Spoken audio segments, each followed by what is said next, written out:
Let's do Rise here again with another Dreams official tutorial recording. This is another animation tutorial about how to use keyframes and the timeline. In this tutorial, you'll master making basic animations with keyframes and timelines. You might be able to animate wobbly platforms with the action recorder, but keyframes is where animation gets serious. A keyframe records any changes you make to an object, like its position, its tweak menu settings, or anything else you can think of. Then it stores those changes in a gadget you can switch on and off.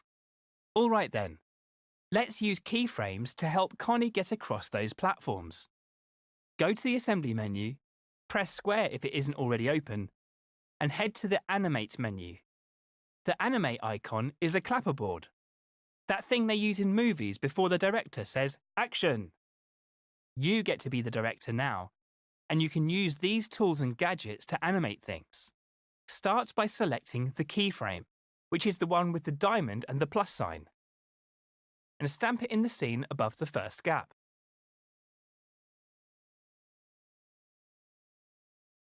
You'll notice there's now a red record button in the context menu, and that your imp has turned into a red keyframe.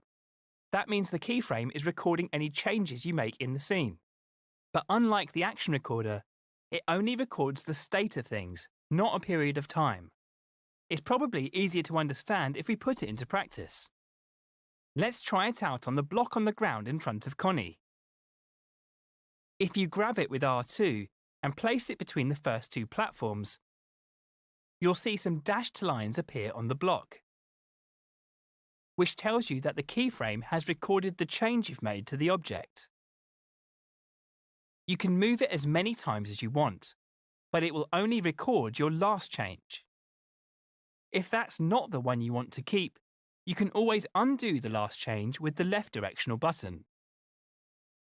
The next bit is super important. To finish and store your changes in the keyframe, you need to select the Stop Recording button in the context menu. Select it now and see what happens. That's right, the block has snapped back to its original position. That's because the keyframe isn't active right now. But we can still see what it's recorded by selecting it with X. There, the block is back to where you moved it. You'll notice the keyframe doesn't record how things moved, just where they moved to. Make sure you deselect the keyframe before moving on. You can do that by pressing circle. In the next step, I'll show you how to use your keyframe in the scene. Now you've recorded a keyframe, let's see how we can activate it. See the trigger zone above the first platform? Select it with X to check its area of effect. OK, looks like the zone stretches across the whole gap. Deselect it with circle. Then use the sticks or the grab cam to move in closer to the gadget. You'll notice an output port on its side labelled Detected, which is what sends a signal when it detects a possessed puppet like Connie. We need to connect this to the keyframe, so select the port with R2 or X to create a wire. Then stretch it over to the keyframe gadget with your imp. Once you connect the wire to the keyframe's power port, the trigger zone signal will be able to switch on the keyframe when it detects Connie. Try it out in play mode now by pressing the Options button and selecting the controller icon.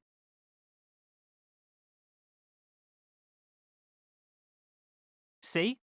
As soon as Connie enters the trigger zone area, the block springs up into place. It works well enough, but the animation is a bit fast, don't you think?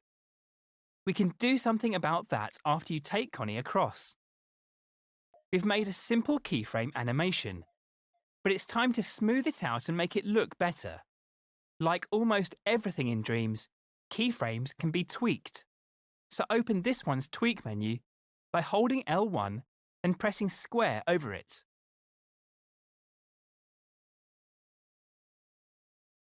You'll see two sliders at the bottom called Slow Power Up and Slow Power Down.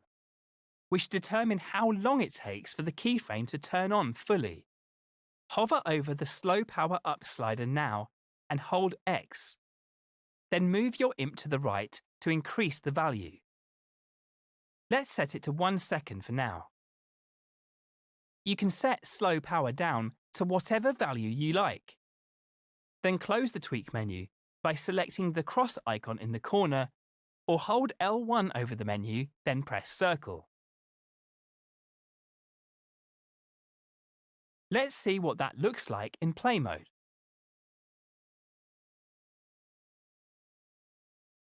Looks like the bridge across the next gap has collapsed. We could just move it back into place, but where's the fun in that? Let's perform a little bit of magic instead. Go to the Assembly menu and select another keyframe from the Animate menu. Stamp it above the gap with R2 or X.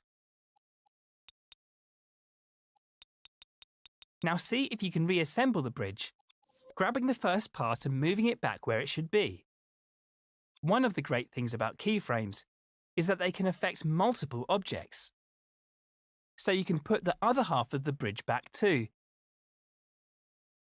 Before selecting Stop Recording from the Context menu to store your changes. Once recording stops, the bridge will go back to its original position. So select the keyframe with X to see those changes again. I could have done a better job at positioning the bridge. Nothing to worry about, because editing a keyframe couldn't be easier. Just select the Edit Keyframe button in the Context menu, which has the same icon as the keyframe gadget. And you can make changes to the keyframe position again. You can remove things from a keyframe by pressing triangle over them. And now the bridges are back on the ground. Let's put them back into place, but this time make sure they're a bit straighter. Remember, when you're grabbing things, you can realign them by pressing triangle. There we go, much better. You can select Stop Recording again to finish editing this keyframe, and move on to the next step when your bridge is in place. The bridge's new position is already stored in the keyframe, so all we need now is a way to activate it, which is where this trigger zone will come in handy. Let's select it to see what zone it covers. It's not in the gap this time, it's over this button, but we'll deal with that later. First, create a wire from the trigger zone's output with R2 or X. Then stretch it over to the keyframe and connect it to its power port. When Connie steps on the button now, the keyframe will be switched on. But what happens once she leaves the trigger zone? Let's test it in play mode to find out.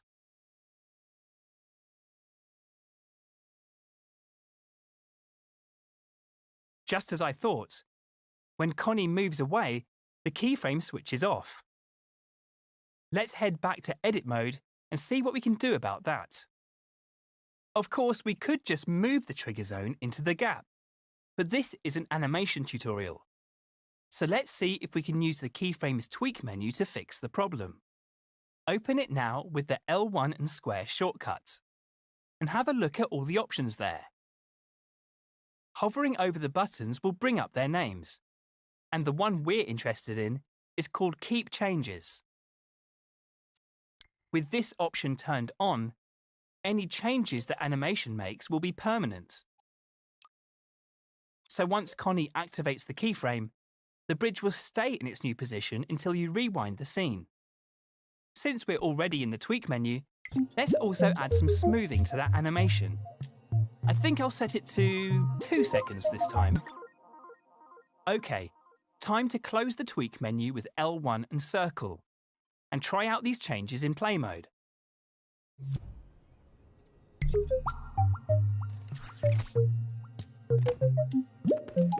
How's that for a magic trick? You can switch back to edit mode, rewind the scene, and experiment with the keyframe to see what else you can do. You could try keyframing a tweak menu setting, or animating some elements from the tutorial collection. When you're done, move on to the next step and I'll show you how to use keyframes on a timeline. Keyframes are great for making simple animations, but if you want to make something more complex, you need a timeline. See that little floating block between the last two platforms?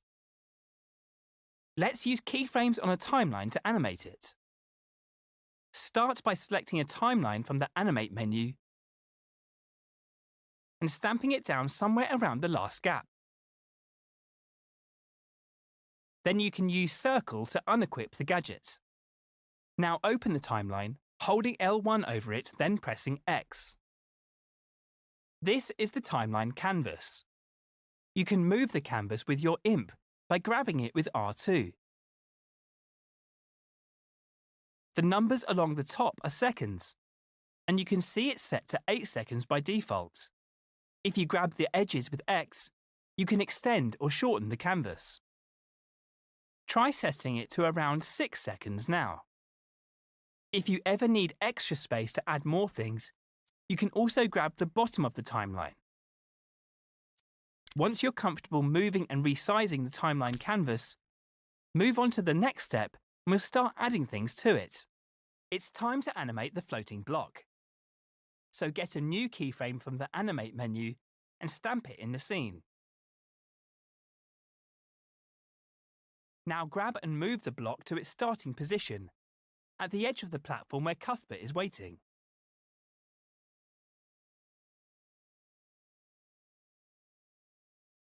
Once the block is in place, you must press the Stop Recording button in the Context menu. Now grab the keyframe gadget and move it over the timeline. The gadget will snap to it. Place it at the very start of the timeline. Then get another keyframe from the Animate menu. We'll use this one to record the block's second position. This time, stamp the keyframe directly onto the timeline, at around the 2-second mark, on the same row as the first keyframe.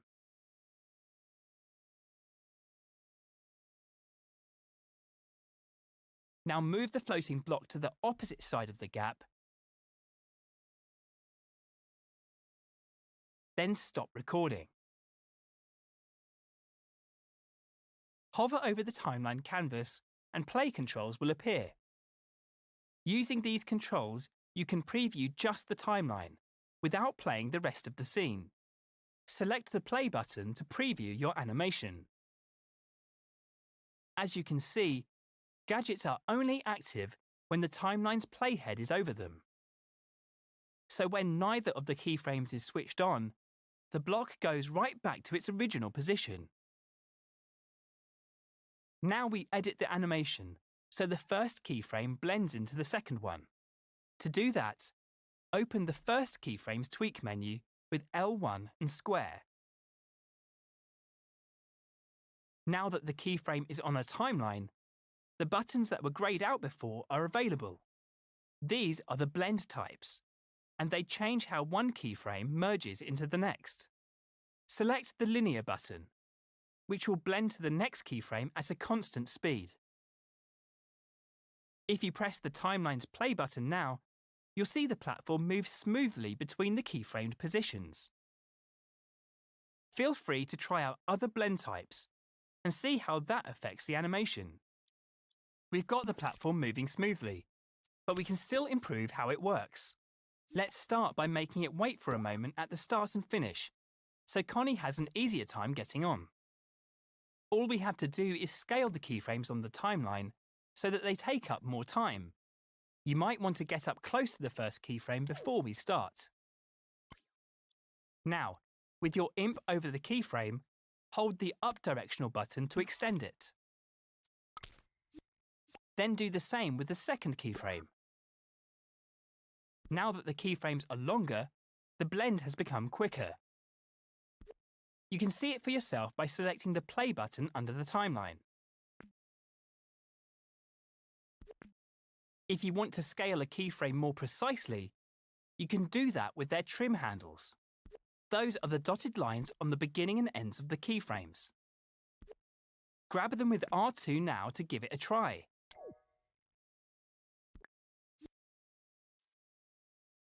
We should get the platform back to where it started now. But instead of adding a new keyframe, we're going to clone the first one. You remember how to clone things, right?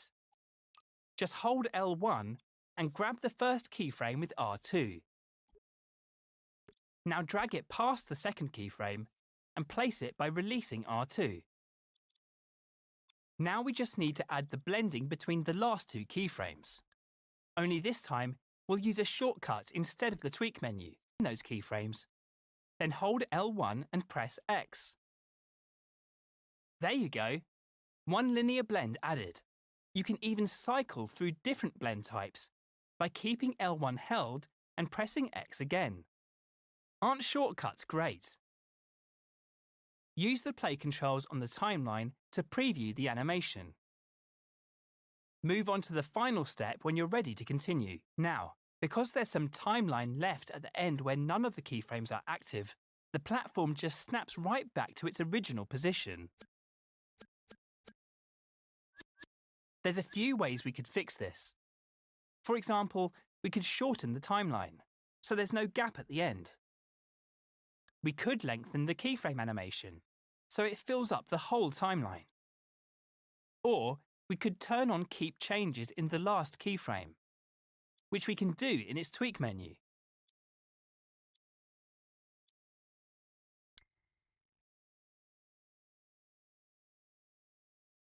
The last step is tweaking the timeline itself.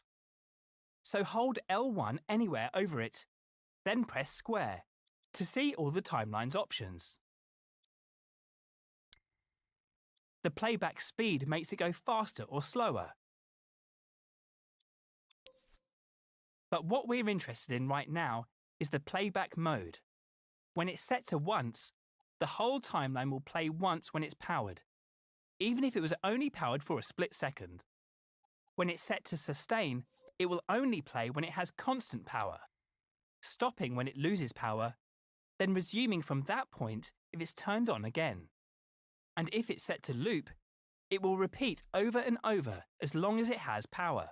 That sounds like the best option for this timeline, so select that one. OK, looks like we're good to go. You can close the timeline now by selecting the cross icon in the top right corner or holding L1 over it, then pressing circle. Click L3 to rewind the scene and test out the changes in play mode. When you're happy with everything, exit through the door to complete this tutorial.